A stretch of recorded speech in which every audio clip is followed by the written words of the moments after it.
যাদের বিজ্ঞানে গতি সম্পর্কে অধ্যায়টা আছে, ক্লাস 8 পর্যন্ত যাদের বিজ্ঞানে গতি আছে নর্মালি, এবং ক্লাস 9-10-এ যারা নতুন কারিকুলামে আছো তাদের জন্য তো এখন কোনো গ্রুপ ওয়াইজ হিসাব নাই বা গ্রুপ ভিত্তিক না, তবুও আমরা একটা সাধারণ বিজ্ঞান হিসেবে ধরবো। কিন্তু যারা এখন 10-এ আছো বা এসএসসিতে পরীক্ষার্থী, তারা কিন্তু এটা ফিজিক্সের চ্যাপ্টার। সো আমি সব ক্লাসের জন্য বিশেষ করে 8, 9, 10 যাদের কাছে গতি আছে, 8-এ গতি আছে কিনা I am not sure, but তারপরেও গতির কিছু কনসেপ্ট জেনে রাখা ভালো 8-এর জন্য। আর ক্লাস 9-10-এর জন্য অবশ্যই গতি চ্যাপ্টারটা অনেক ইম্পর্টেন্ট। সো আমি বেসিক্যালি পড়াচ্ছি। দেখো, গতি হচ্ছে একদম সোজা, আমরা খুব বেসিক থেকে গেলে ধীরে ধীরে ক্লিয়ার হবে। তোমরা যদি আগে পড়ে থাকো অবশ্যই তোমাদের এটা রিভিশন হয়ে যাবে। আমি চাই তোমরা একটু রিভাইজ করো, কারণ এখানে অনেক কিছু হয়তো মিস আউট হইলে সেগুলো তুমি হয়তো কি আবার রিট্রিভ করে আনতে পারবা, রিকভার করে নিতে পারবো। আচ্ছা, যাই হোক, গতি। দেখো, গতি শব্দটা আমরা বাস্তব জীবনে ইউজ করি। গতি হচ্ছে কি কোনো কিছুর একটা মুভমেন্ট, অ্যাকচুয়ালি কোনো কিছু একটা চলমান অবস্থায় থাকলে বা কোনো কিছু একটা অবস্থানের পরিবর্তন ঘটলে। সো আমরা ইজিলি এখানে একটা সহজ শব্দের মাধ্যমে বুঝবো। সহজভাবে বললে আমরা গতি বলতে আমরা বুঝি অবস্থানের পরিবর্তন, ঠিক আছে না? অবস্থান যেটা আছে, যে অবস্থানে আছে সেটাকে যদি আমি পরিবর্তন করে দিই, যেমন মনে করো একটা স্থির বস্তু আছে, তাকে আমি কোনো একটা কিছু বল প্রয়োগ করে বা কিছু করে তাকে এমন একটা পজিশন আনলাম যাতে তার এই অবস্থান থেকে একটা বি অবস্থানে চলে আসলো, অর্থাৎ এই অবস্থান থেকে বি অবস্থানে চলে আসলো, অবস্থানটা পরিবর্তন হলো, তাহলে তার গতি হয়েছে।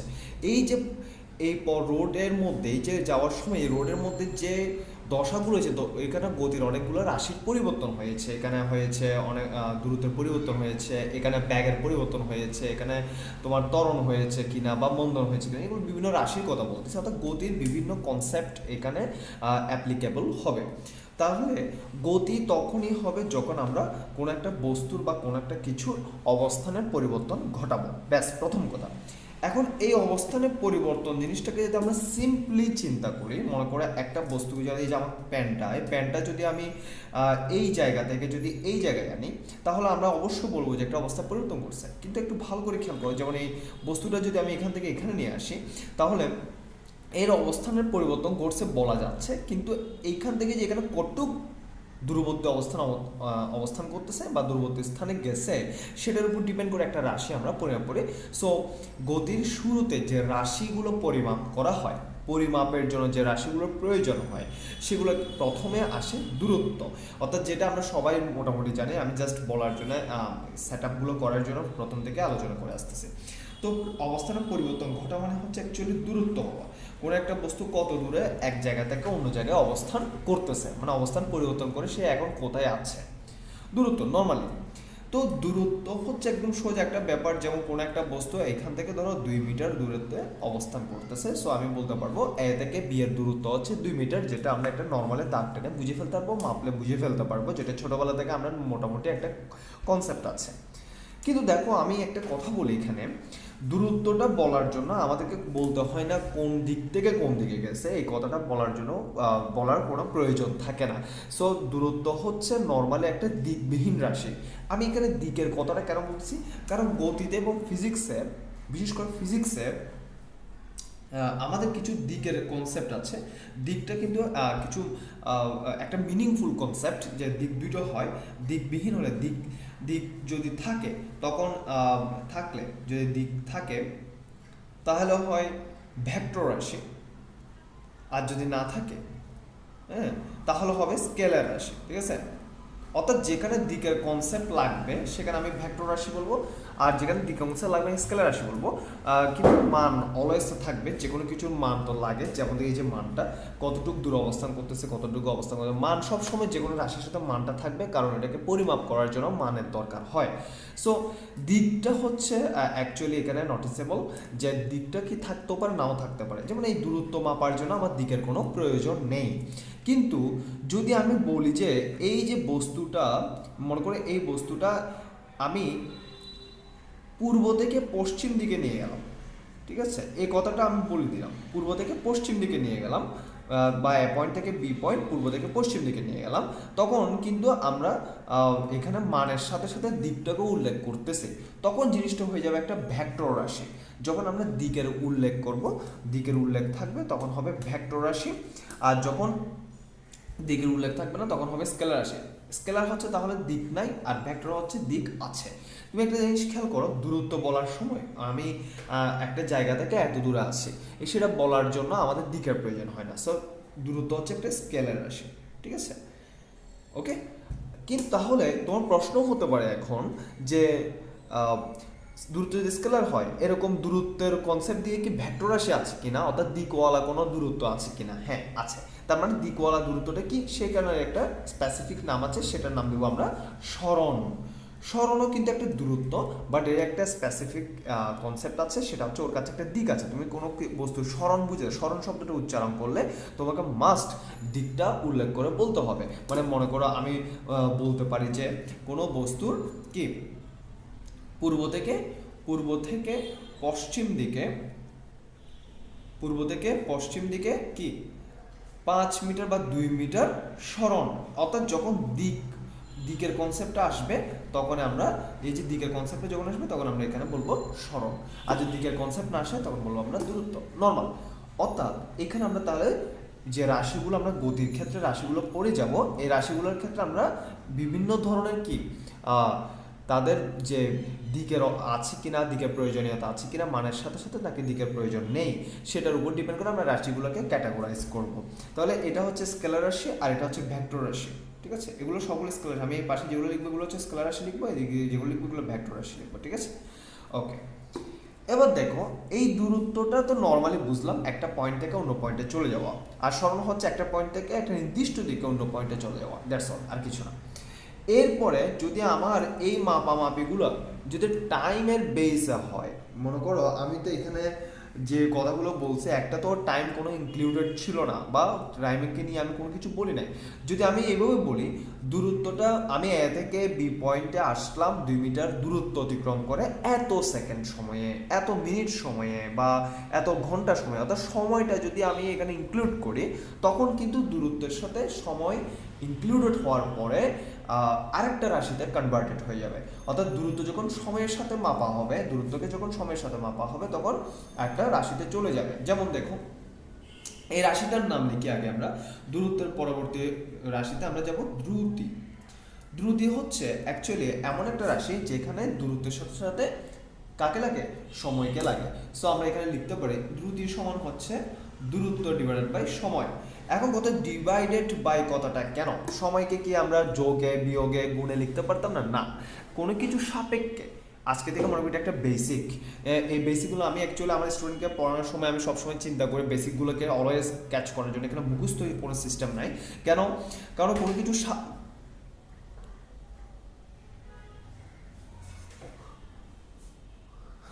মুখস্থ কোনো সিস্টেম নাই, যে কারণ কোনো কিছু সাপেক্ষে, বিজ্ঞানে হোক ম্যাথ হোক, কোনো কিছু সাপেক্ষে শব্দের অর্থ এখানে এভাবে বোঝায় যে কোনো কিছুর উপর বেস করে। বেস শব্দটা যখন বলা হয় একটা ভগ্নাংশের ক্ষেত্রে, বেস জিনিসটা হয় নিচে বা হরের ক্ষেত্রে বা হরের মধ্যে হয়। অর্থাৎ কোনো কিছু সাপেক্ষে কোনো কিছু মাপলে তাকে আমরা অ্যাকচুয়ালি বেসের দিকে বসাই অথবা হরে বসাই। তো অলওয়েজ মনে রাখবা কোনো কিছু সাপেক্ষে, অত কোনো রাশির সাপেক্ষে মাপলে, কোনো রাশির ভিত্তিতে কোনো অন্য একটা রাশিকে যে মেজার করা হয়, পরিমাপ করা হয়, তাহলে অবশ্যই তাকে নিচে বসিয়ে করতে হবে, হিসেব নিচে বসিয়ে করতে হবে। এটা দিয়ে ভাগ করলে, এটা মানে যাকে আমরা মাপতেছি তাকে তত দিয়ে ভাগ করলে, অর্থাৎ যে রাশি দিয়ে সাপেক্ষ করে আমরা মাপতেছি তাকে দিয়ে ভাগ করলে ওই রাশিটা পাওয়া যাবে বা মানটা পাওয়া যাবে, ঠিক আছে? তাহলে আমরা এখানে বলতে পারি একক সময়ের উপর, অর্থাৎ একক সময় কেন বলা হচ্ছে, নিচে যে সময় দিয়ে ভাগ করলে এটা আসলে 1 সেকেন্ড বা 1 টাইমের মধ্যে হয়ে যায়, 1-এ চলে আসে। আমরা যখন ম্যাথ করব তখন ইজিলি আরও বুঝতে পারবো। যেমন দেখো আমি তারপরে একটু হিন্টস দিয়ে দিই এই জায়গার মধ্যে। মনে করো কোনো একটা ব্যক্তি বললো যে আমি 5 সেকেন্ডে 10 মিটার গেলাম, 5 সেকেন্ডে 10 মিটার দূরত্ব অতিক্রম করলাম, কোনো দিক বলা নেই। সো আমি দূরত্ব বা দ্রুতির ক্ষেত্রে রাখতেছি এটা। তাহলে আমি অ্যাকচুয়ালি আমি কত সেকেন্ডে কত মিটার গেলাম, যে জিনিসটা বলা হচ্ছে কি এখানে 5 সেকেন্ডে কি 10 মিটার গেলাম। তাহলে আমার অতিক্রান্ত দ্রুতিটা কি হবে, আমার যে দ্রুতিটা পরিবর্তন হয়েছে, আমার যে সময়ের সাথে যে দূরত্বের পরিবর্তন হয়েছে সেটা আমি কীভাবে মাপবো। তখন আমরা কি করি, এটাকে 1 সেকেন্ডে কনভার্ট করি। 1 সেকেন্ডে যখন কনভার্ট করা হয় তখন এটা হয়ে যায় 10 মিটার ডিভাইড বাই নিচে হয়ে যাবে 5 সেকেন্ড। খেয়াল করে দেখো 5 সেকেন্ড, 5 এটা কোথায় চলে আসলো, নিচে চলে আসলো। অথবা নর্মালি তোমাকে যদি বলা হয় তুমি অতিক্রম করছো কতটুক, বলে 10 মিটার, হ্যাঁ কত সময় অতিক্রম করছো, 5 সেকেন্ড। তো এটা দিয়ে ভাগ করে রেজাল্টটা কিন্তু আমরা নর্মালি বের করি, তাই না? এখানে রেজাল্ট আসবে 2 মিটার, তাই না? একই কথা। তো এই যে নিচে সময়টা সবসময় নিচে চলে আসে কিসের কারণে, আমি এটাকে একক হিসেবে নিয়ে গেছি এই কারণে। এককে না আসলে কিন্তু জিনিসটাকে আমি এভাবে সহজে বের করতে পারতাম না। এটা হচ্ছে ট্রেডিশনালি বের করা কোনো কিছুকে। আর অনেকে তো মুখস্থ করে ফেলে এটা, বাট মুখস্থ করা কোনো নাই, যে মুখস্থ করার কোনো প্রয়োজন নাই যে এখানে আমরা যে সাপেক্ষ করলে কেন নিচে চলে আসে, শুধু আমরা এখান থেকে এই জিনিসটা আইডিয়া নিতে পারি কেন এটা অ্যাকচুয়ালি নিচে চলে আসে। Okay fine. সো এটা নিচে তখনই আসবে যখন এটাকে আমরা 1 সেকেন্ডে কনভার্ট করছিলাম, তাই না? তাহলে 1 সেকেন্ড যখন বলা হচ্ছে, এক শব্দটাকে আমরা সুন্দর করে মানে একটা আমরা বিজ্ঞানের ভাষায় এটাকে বাংলায় একক সময় বলি। এই যে একক সময়ের মাধ্যমে কোনো বস্তুর যে দূরত্ব হয় সেই দূরত্বের যে বা রাশিটা আসে সেটা হচ্ছে অ্যাকচুয়ালি দ্রুতি, ঠিক আছে?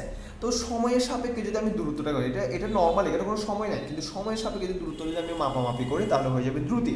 কিন্তু এটা যদি স্মরণের ক্ষেত্রে ঘটে তাহলে স্মরণের ক্ষেত্রে ঘটে তখন এই শব্দটা দ্রুতি না হয়ে হবে ব্যাগ। সো আমি এখানে লিখতে পারি কি, ব্যাগ ডিভাইডেড বাই সময়, ব্যাগ ডিভাইডেড বাই সময়, ঠিক আছে? একই কথা। সরি সো আমরা এখানে লিখতে পারি স্মরণ ডিভাইডেড বাই সময়। ওকে, সো ব্যাগ সমান হচ্ছে স্মরণ বাই সময়, অর্থাৎ এখানে যে স্মরণটা ছিল তাকে আমি যদি সময়ের সাপেক্ষে মাপি তখন এটা হয়ে যাবে ব্যাগ। বেশ, এই নর্মাল একটুকে পড়াগুলা, মানে এই একটা রাশির সাথে সময়টা ইনক্লুড করলে অন্য রাশিতে কনভার্টেড হয়ে যাচ্ছে। সো এটা দ্রুতি কেন, কারণ এটা স্কেলার, কারণ এই দূরত্বের মধ্যে যেহেতু দিক নাই এখানেও কোনো দিক থাকবে না, সময়ের জন্য তো কোনো দিক লাগেই না, এই জন্য এখানে সবগুলো দিকবিহীন রাশি। আর ব্যাগের মধ্যে স্মরণ যেহেতু দিকওয়ালা ভেক্টর রাশি, তাহলে এখানে কি হবে স্মরণ বাই সময় ব্যাগটা কি রাশি হবে, ভেক্টর রাশি হবে। দ্যাটস অল, ঠিক আছে? এরপরে আরেকটু সামনের দিকে যাই, এটাকে আমরা কি টাইমের সাপেক্ষে মাপবো কিনা? এটাকে টাইমের সাপেক্ষে মাপার প্রয়োজন নয়, যেহেতু দূরত্বটির মধ্যে সময়টার কোনো স্কেলার রাশি বা দিক থাকে না, স্কেলার রাশি ভেক্টর রাশি বা দিক থাকে না, তাহলে সেক্ষেত্রে দ্রুতির আর মাপামাপি আমরা করি না। কিন্তু ব্যাগের ক্ষেত্রে আমাদের মাপামাপির প্রয়োজন আছে, কোন একটা দিক থেকে কোন দিকে কোন ব্যাগে যাচ্ছে এইসব কথাগুলো আমরা বিশেষ করে আমরা ম্যাথে ইউজ করি, আমরা বাস্তবে ইউজ করি। দ্যাটস ওয়াই ব্যাগের জন্য জিনিসটা আছে। কিন্তু তার মানে এই না যে দ্রুতিকেও আমরা সামনের দিকে নিয়ে যেতে পারবো না, আমরা পারবো, তবে আমরা বেশিরভাগ ক্ষেত্রে আমরা ব্যাগকে করি। সো ব্যাগকে যদি আমি সময় দিয়ে ভাগ করি সেই আটার নাম হচ্ছে কি ত্বরণ, সেই রাশিটার নাম ত্বরণ। সো আমরা চাইলে এখানে লিখতে পারি ব্যাগকে, এই যে ব্যাগ ফুল রাশিটা আমরা স্মরণকে সময় দিয়ে ভাগ করে ব্যাগটা বার করেছিলাম, সে পুরো ব্যাগের রাশিটাকে যদি আমি সময় দিয়ে ভাগ করি তাহলে হয়ে যাবে কি ত্বরণ। তাহলে ত্বরণের সংজ্ঞা আমরা এখান থেকে বলতে পারি কোনো বস্তুর নির্দিষ্ট দিকে, যেহেতু একটু ভেক্টর রাশির নির্দিষ্ট দিকে এই জিনিসটা মাস্ট বি ইনক্লুডেড। আর এখানে আমরা বলতে পারি একক সময়ে কোনো বস্তুর একক সময়ে যে ব্যাগ আসে বা ব্যাগের পরিবর্তন হয়, আসলে সবগুলো এখানে পরিবর্তন, এখানে সব কিছু কিন্তু পরিবর্তনের মাধ্যমে হয়, তাহলে পরিবর্তন হলে সেটা জিনিসটাকে ত্বরণ বলে। এটাকে বলতে পারে কোনো বস্তুর একক সময়ে যে স্মরণের পরিবর্তন হয় তাকে ব্যাগ বলে।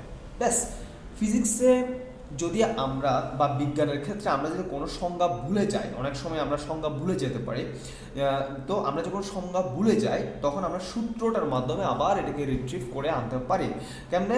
যদি অবশ্যই প্রথমে আমাদেরকে বুঝতে হবে, বুঝার পরে সূত্রটার দিকে আসতে হবে। সূত্রটা যখন একবার বুঝে যাব তখন আমি যে সংজ্ঞা ভুলেও যেতে যাই তাও কিন্তু আমরা সূত্রের মাধ্যমে কীভাবে রিট্রিভ করে আনতে পারবো। এই যে সূত্রের মধ্যে প্রথমে তোমার সূত্র পজিশনগুলো বুঝলে তুমি যে কোনো সূত্রের মাধ্যমে সংজ্ঞা, তার রাশি, তার ম্যাথমেটিক্যাল টার্মস সবগুলোকে ধীরে ধীরে সবগুলো বের করে ফেলতে পারবা।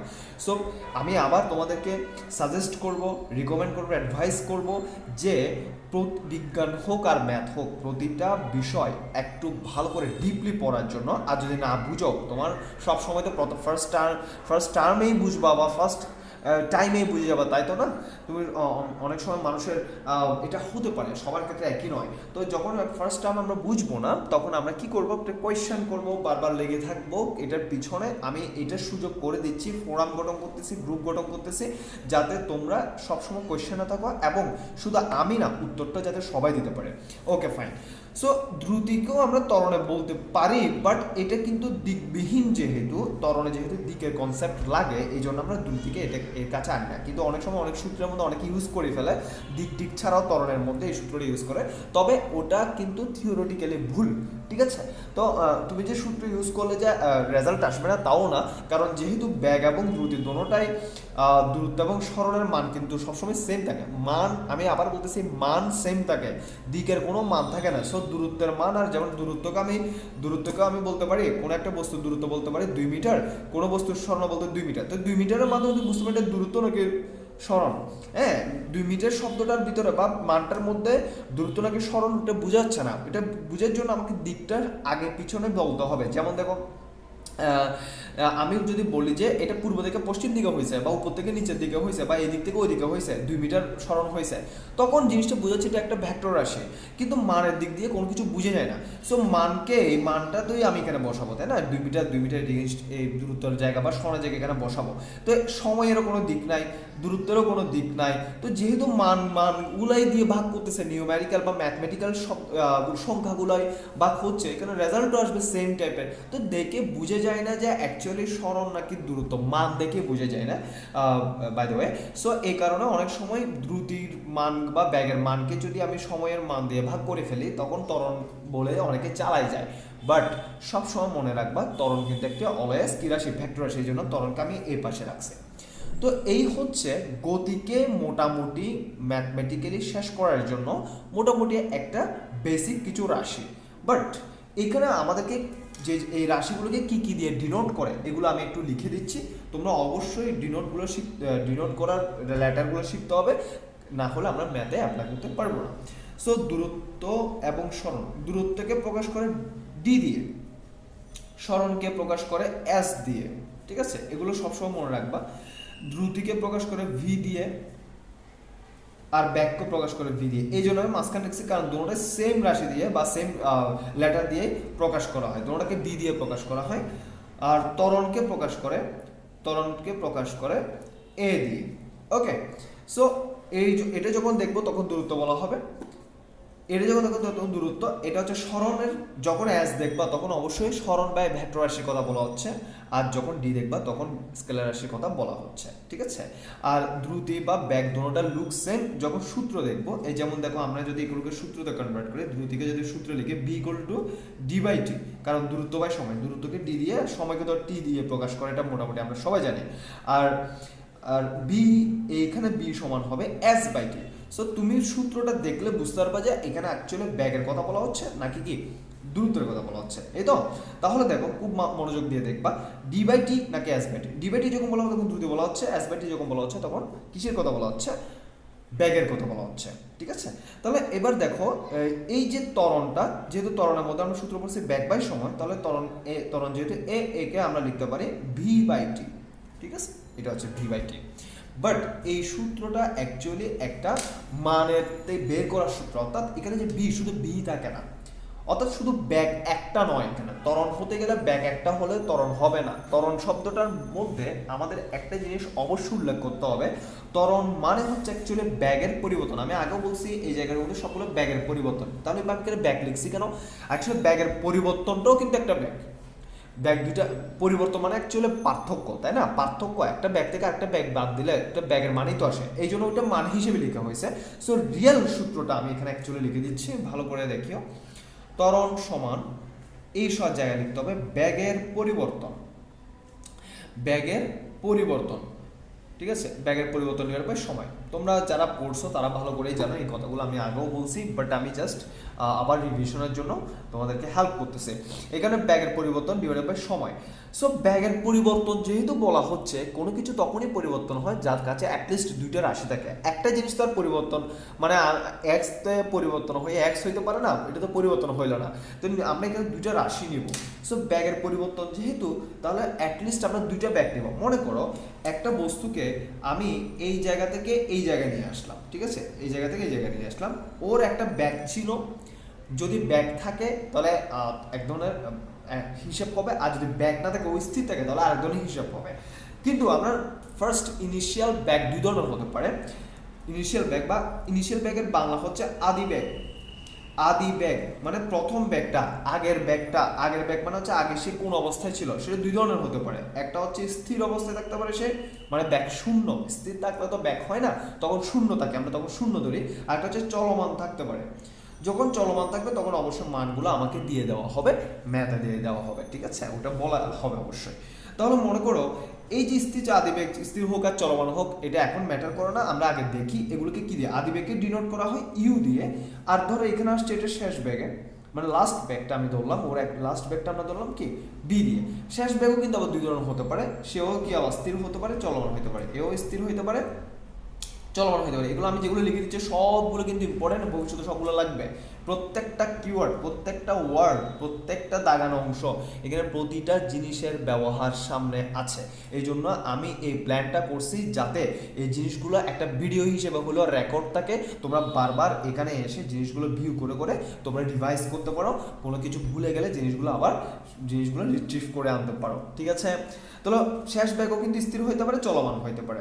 তো যখন আদিবেগ স্থির থাকবে, তখন যদি এখানে আমরা জিরো ধরি, তো শেষ ব্যাগ যখন স্থির হয়ে যায়, অর্থাৎ শেষ ব্যাগ যখন শেষ হয়ে যায় অ্যাকচুয়ালি, তখন আমরা এটাকেও জিরো ধরবো। এটা পরে আমরা ম্যাথ যখন করা শুরু করবো তখন এগুলো নিয়ে আমি আলোচনা করব। তো আদিবেগকে ধরা হয় ইউ, শেষ ব্যাগকে ধরা হয় বি।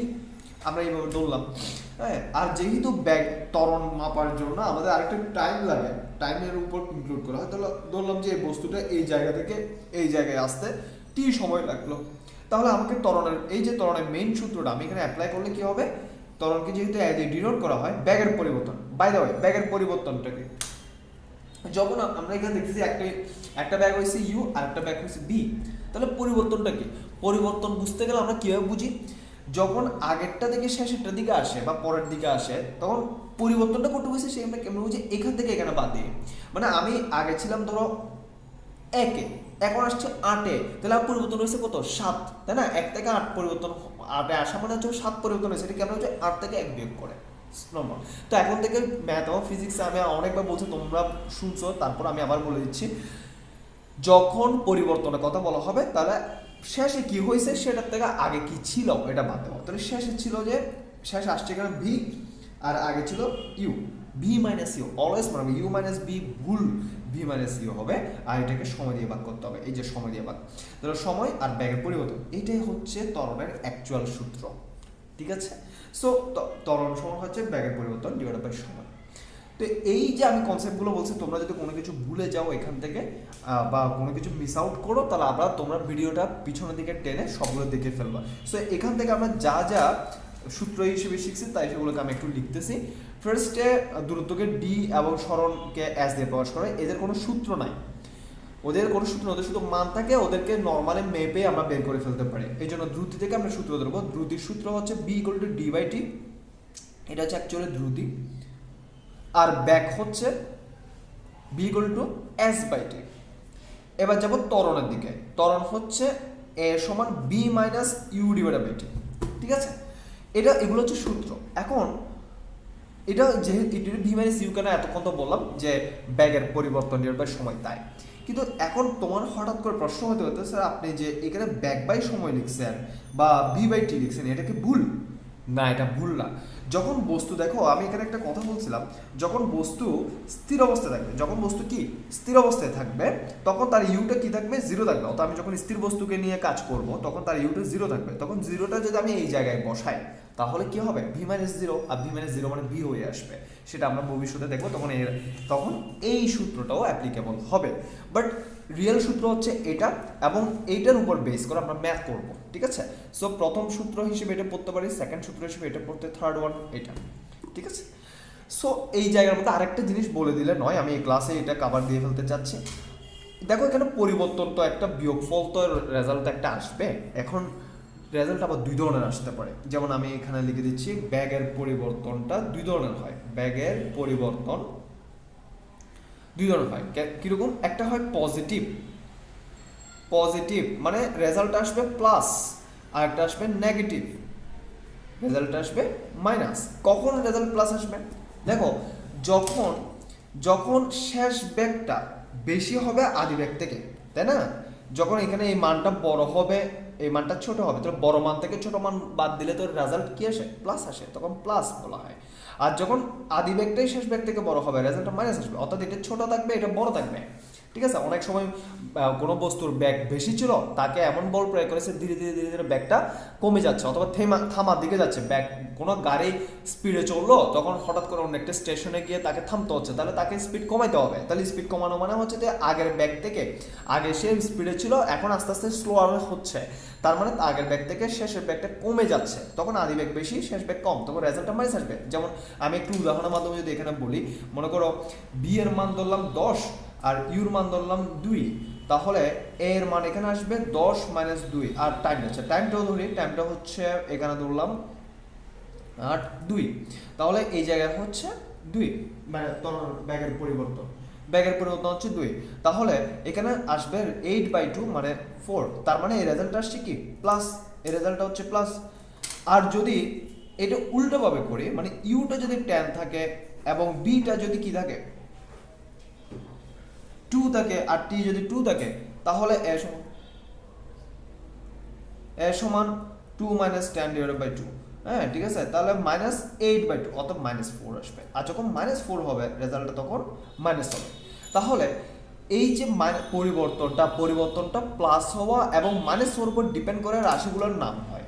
যদি এটা তো নাম তো আমরা ত্বরণ বললাম, বেশিরভাগ ক্ষেত্রে এটা ত্বরণ হিসেবে হয়, কারণ বেশিরভাগ ক্ষেত্রে প্লাস আসতে পারে, কিন্তু সবসময় প্লাস আসবে বলা কথা নেই। যখন প্লাস আসবে তখন আমরা ত্বরণই বলতে পারবো, কোনো সমস্যা নেই, কিন্তু যখন মাইনাস চলে আসবে তখন আমরা এখানে বলবো মন্দন। অর্থাৎ মন্দন শব্দটা হচ্ছে ত্বরণের উল্টা বা নেগেটিভ রাশি, অর্থাৎ নেগেটিভ ত্বরণ বলতে পারে। অনেকে আমরা এই ত্বরণের ইংলিশকে আমরা এইভাবে লিখি অ্যাক্সিলারেশন, আর মন্দনকে বলে নেগেটিভ অ্যাক্সিলারেশন, ঠিক আছে। তাহলে এইভাবেও অনেকে বলে, এগুলোকে সংজ্ঞা দেয়। তো নেগেটিভ অ্যাক্সিলারেশন মানে হচ্ছে অ্যাকচুয়ালি মন্দনকে বোঝায়, যেখানে এর মানটা মাইনাসের দিকে আসবে। বাই দ্য ওয়ে, ত্বরণকে প্রকাশ করার জন্য এ ইউজ করা হয়, মন্দনকে প্রকাশ করার জন্য এ ইউজ করা হয়, কিন্তু কথা হচ্ছে এখানে ত্বরণের মানটা আসবে রেজাল্ট এই প্লাসের মতো আসবে, এই যে 4 + 4, আর যদি এর মানটা -4 আসে তাহলে বুঝতে হবে এটা মন্দন ছিল। তো এ দুটোটা সেম, কিন্তু তোমাকে মান দেখে প্লাস মাইনাস দেখে বুঝতে হবে এটা ত্বরণ নাকি মন্দন। সো এই পর্যন্ত আমাদের প্রথম ক্লাসটা থাকবে গতির।